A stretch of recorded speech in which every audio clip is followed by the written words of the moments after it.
Hello friends, नमस्कार, good evening. आप सभी का बहुत बहुत स्वागत है आपके अपने channel triple C wifi study पर। आइए स्टार्ट करते हैं आज के इस क्लास को। जो भी साथी क्लास में आ चुके हैं, आप सभी सबसे पहले सेशन को एक बार शेयर कर दें ताकि और भी बच्चे और भी साथी इस क्लास को ज्वाइन कर पाएँ।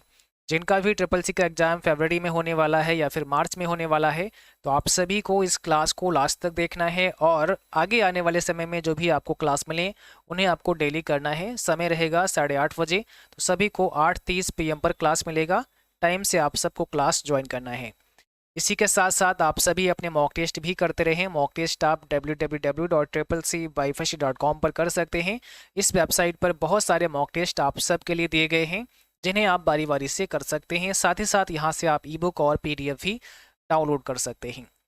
और जिन बच्चों को ट्रिपल सी फरवरी एग्जाम के लिए या फिर मार्च एग्जाम के लिए पैड बैच लेना है, तो आप सभी triple C wifi mobile application पर जाकर पैड बैच ले सकते हैं। अभी आप सभी को वहां पर काफ़ी बड़ा डिस्काउंट दिया गया है। केवल और केवल 360 रुपये में ही बैच आप ज्वाइन कर सकते हैं। ये डिस्काउंट कुछ ही समय तक सीमित रहेगा, इसलिए जिनको भी मार्च बैच या फरवरी बैच लेना है आप अभी ज्वाइन कर सकते हैं। जो भी क्लास यहाँ पर हो चुके हैं वो सब आपको रिकॉर्डेड फॉर्म में मिल जाएंगे और सभी क्लास के PDF नोट्स भी वहाँ पर अवेलेबल हैं। अधिक जानकारी के लिए आप हमें व्हाट्सअप कर सकते हैं। व्हाट्सअप नंबर आपको वीडियो के डिस्क्रिप्शन बॉक्स में मिल जाएगा या फिर यहाँ नीचे भी आपको देखने को मिल जाएगा। यहाँ पर आपसे पूछा गया है कंप्यूटर की सेकेंडरी मेमोरी होती है, the secondary memory of the computer. अब चार ऑप्शन आपके सामने दिए गए हैं। Controls the operations of computer, perform data processing functions, stores data and programs, none of these. तो जो कंप्यूटर की सेकेंडरी मेमोरी होती है वो कैसी मेमोरी होती है, किस प्रकार की होती है, यहाँ पर चार ऑप्शन आपके सामने हैं। जल्दी से कमेंट बॉक्स में सभी बच्चों को आंसर लिखना है। आप सभी को आंसर लिखना है कमेंट बॉक्स में। जो भी आपको सही लगता है वो जवाब आपको कमेंट बॉक्स में देना है। यहाँ पर सही जवाब हो जाएगा सी, स्टोर्स डेटा एंड प्रोग्राम्स। देखिए, कंप्यूटर की जो सेकेंडरी मेमोरी होती है, जैसे आप ऑक्सिलरी मेमोरी के नाम से भी जानते हैं, यानी द्वितीयक मेमोरी हम कहते हैं, तो उसमें क्या होता है, डेटा को स्टोर और प्रोग्राम्स को स्टोर करने के लिए इस्तेमाल की जाती है। ठीक है, तो डेटा एंड प्रोग्राम्स को स्टोर करते हैं हम सेकेंडरी मेमोरी के अंदर। ऑप्शन हमारा यहाँ पर सी करेक्ट हो जाएगा। अगला सवाल है, MAR यानी मेमोरी एड्रेस रजिस्टर होता है। ठीक है, MAR memory address register is. अब यहाँ चार ऑप्शन आपके सामने हैं, तो कौन सा करेक्ट आंसर होगा? पहला है contains data to be written into memory, contains data to be read from memory, specifies location in memory for next read write, contains address of next instruction to be fetched. तो आप देखिए यहाँ पे कौन सा करेक्ट आंसर हो सकता है। MAR क्या है? एक प्रकार का रजिस्टर है। इसे आप मेमोरी एड्रेस रजिस्टर के नाम से जानते हैं, इसका फुल फॉर्म होता है। और यहाँ पर सही जवाब क्या हो जाएगा? ऑप्शन नंबर आपका हो जाएगा सी। ठीक है, specifies location in memory for next read right. तो आंसर यहाँ पर आपका सी करेक्ट हो जाएगा। थर्ड क्वेश्चन में पूछा गया है कंप्यूटर में प्रोसेसर। अब चार ऑप्शन आपके सामने हैं। Control the operations of the computer, process data functions, stores data and programs, moves data between computer and its external environment, and none of the above. चार ऑप्शन आपके सामने हैं, तो जल्दी से जवाब करना है कमेंट बॉक्स में। कौन सा राइट आंसर हो जाएगा? कंप्यूटर में प्रोसेसर। अब आगे आपको बताना है क्या होगा इसमें सही जवाब। ऑप्शन सी हो जाएगा control the operations of the computer, process data functions. ठीक है, ये आपके प्रोसेसर का काम होता है, तो ऑप्शन पहला राइट होगा। अगला सवाल है, प्रोसेसर के संचालन की देखरेख किसके द्वारा की जाती है? प्रोसेसर के संचालन की देखरेख किसके द्वारा की जाती है? फोर्थ क्वेश्चन का आंसर आपको देना है। प्रोसेसर के संचालन की देखरेख किसके द्वारा की जाती है? सही जवाब हो जाएगा कंट्रोल एंड स्टेटस रजिस्टर के द्वारा। ऑप्शन नंबर पहला करेक्ट होगा, कंट्रोल एंड स्टेटस रजिस्टर के द्वारा। अगला सवाल है, यूजर विजुअल रजिस्टर इनमें से कौन सा GUI यानी ग्राफिकल यूजर इंटरफेस को सपोर्ट नहीं करता है? क्वेश्चन नंबर 5 है आपके स्क्रीन पर, आपको आंसर देना है।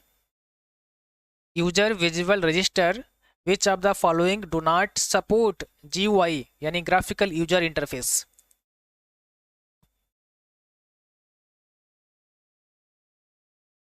यहाँ पर सही जवाब हो जाएगा डॉस यानी डिस्क ऑपरेटिंग सिस्टम को सपोर्ट नहीं करता है। ऑप्शन हमारा पहला हो जाएगा, यानी यूजर विजुअल रजिस्टर। इनमें से कौन सा जीयूआई ग्राफिकल यूजर इंटरफेस को सपोर्ट नहीं करता है? तो डॉस को नहीं करता है, डिस्क ऑपरेटिंग सिस्टम को नहीं करता है। कंप्यूटर का उपयोग करने के लिए आपको एक ऑपरेटिंग सिस्टम की आवश्यकता होती है। यहाँ पर ट्रू फॉल्स में आंसर आपको देना है। दो ऑप्शन आपके सामने हैं, ट्रू एंड फॉल्स। तो कंप्यूटर का उपयोग करने के लिए आपको एक ऑपरेटिंग सिस्टम की आवश्यकता होती है। क्या ये सही है? ट्रू या फॉल्स, इसमें से आपको आंसर देना है, बताइए। क्वेश्चन नंबर 6 आपके स्क्रीन पर है और यहाँ पर ये आपका हो जाएगा ट्रू। क्या होगा? ट्रू हो जाएगा। यानी हमें अगर कंप्यूटर का इस्तेमाल करना है तो एक ऑपरेटिंग सिस्टम की आवश्यकता होती है, यानी हमारे सिस्टम में कोई ना कोई ऑपरेटिंग सिस्टम होना चाहिए। ठीक है, ऑपरेटिंग सिस्टम का मतलब आपके कंप्यूटर में विंडोज होना चाहिए। तो विंडोज क्या है? एक ऑपरेटिंग सिस्टम है। जैसे विंडोज 7 हो सकता है, 10 हो सकता है, 11 हो सकता है। ऐसे ही आपके कंप्यूटर में लिनक्स हो सकता है। लिनक्स मीन जैसे आपके कंप्यूटर में उबंटू हो सकता है, फिडोरा हो सकता है, मिंट हो सकता है। ये लिनक्स बेस्ड सभी ऑपरेटिंग सिस्टम है। डॉस हो सकता है, जिसे डिस्क ऑपरेटिंग सिस्टम कहते हैं। तो ये सब क्या है? आपके ऑपरेटिंग सिस्टम है। मैक ओएस हो सकता है। ठीक है, अगला सवाल देखिएगा। Linux priority oriented multitasking operating system के लिए काफ़ी उपयुक्त है, लेकिन मल्टी यूजर कार्यों के लिए उपयुक्त नहीं है। Linux priority oriented multitasking operating system के लिए काफ़ी उपयुक्त है, लेकिन मल्टी यूजर कार्यों के लिए उपयुक्त नहीं है। तो क्या ये सही है? यानी लिनक्स आपका मल्टी यूजर नहीं है। तो ये हो जाएगा फॉल्स, ऑप्शन बी, क्योंकि आपका लिनक्स जो है ना वो मल्टी यूजर है, इसलिए क्या करेंगे आप इसको फॉल्स कर देंगे। तो ऑप्शन यहाँ पर हमारा हो जाएगा बी।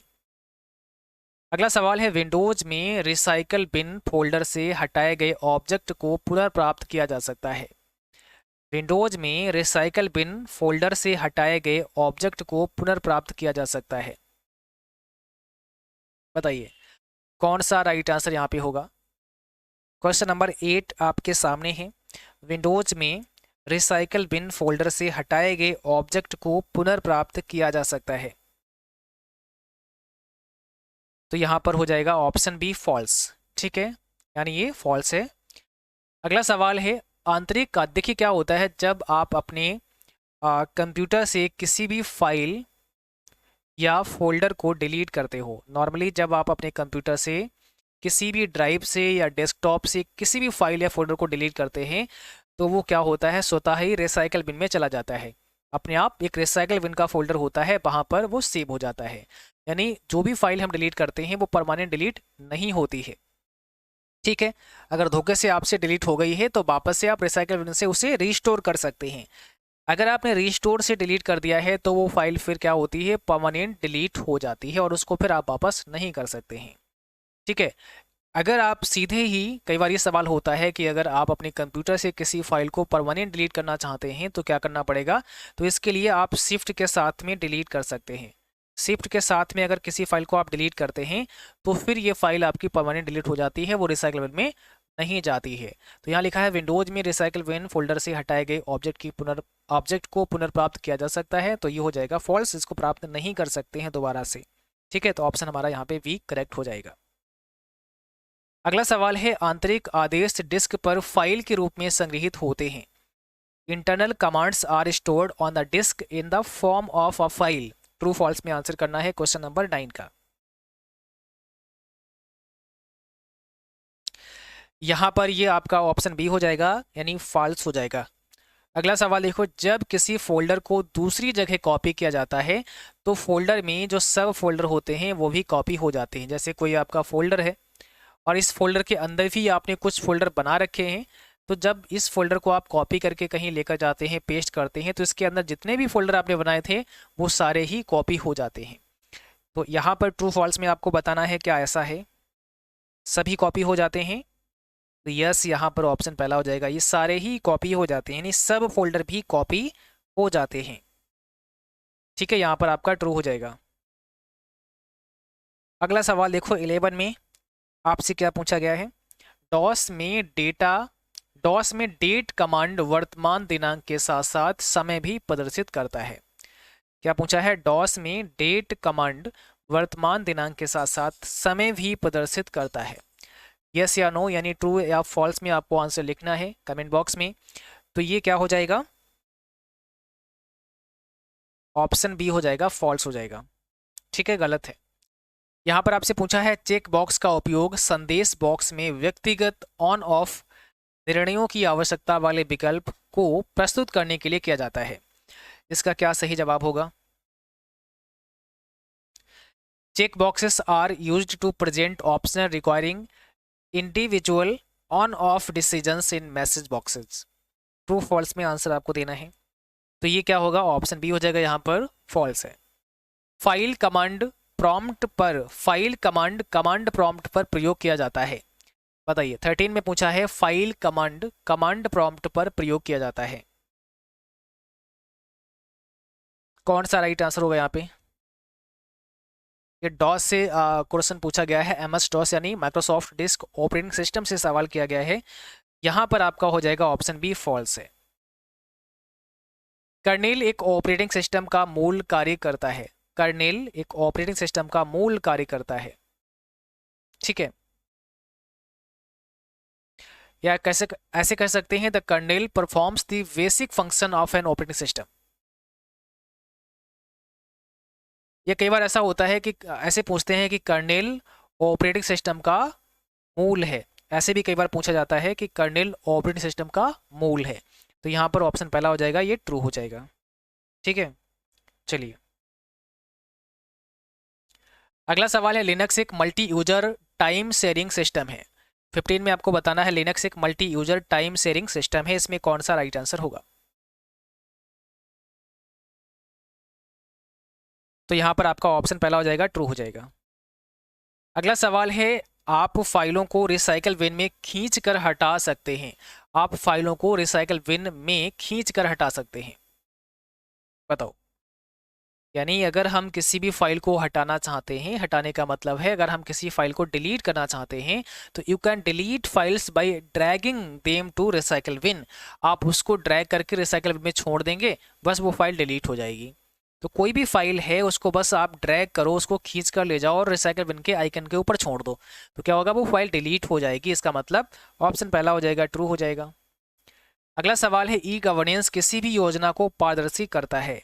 ई गवर्नेंस किसी भी योजना को पारदर्शी बनाता है, क्या ये सही है? Does e governance make any scheme transparent? तो यस, बिल्कुल पारदर्शी बनाता है ई गवर्नेंस। ई गवर्नेंस का मतलब है इलेक्ट्रॉनिक गवर्नेंस। यहाँ पर आपसे पूछा गया है FGML का फुल फॉर्म क्या होता है।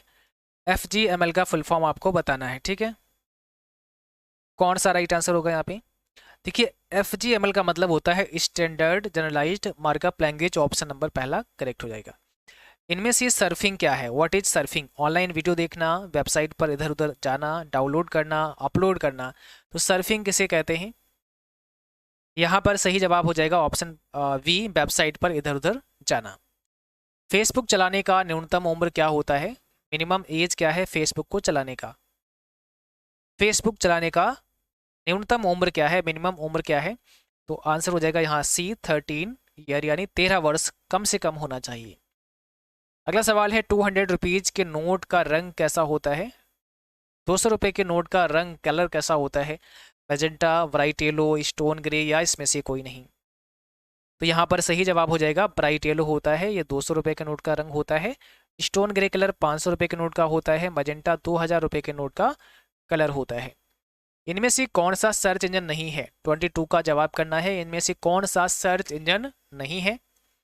गूगल, याहू, विंडोज और नन ऑफ दीज का ऑप्शन है। तो यहाँ पे आप सबको पता है गूगल याहू तो सर्च इंजन है, बट विंडोज नहीं है, क्योंकि विंडोज क्या है, एक ऑपरेटिंग सिस्टम है, एक OS है। अगला सवाल है, लिनक्स कंपनी के संस्थापक कौन हैं? 23 में बताना है लिनक्स के संस्थापक यानी फाउंडर कौन है। तो लिनस टॉरवाल्ड के द्वारा लिनक्स कंपनी की स्थापना हुई। ऑप्शन नंबर हो जाएगा पहला, लिनस टॉरवाल्ड।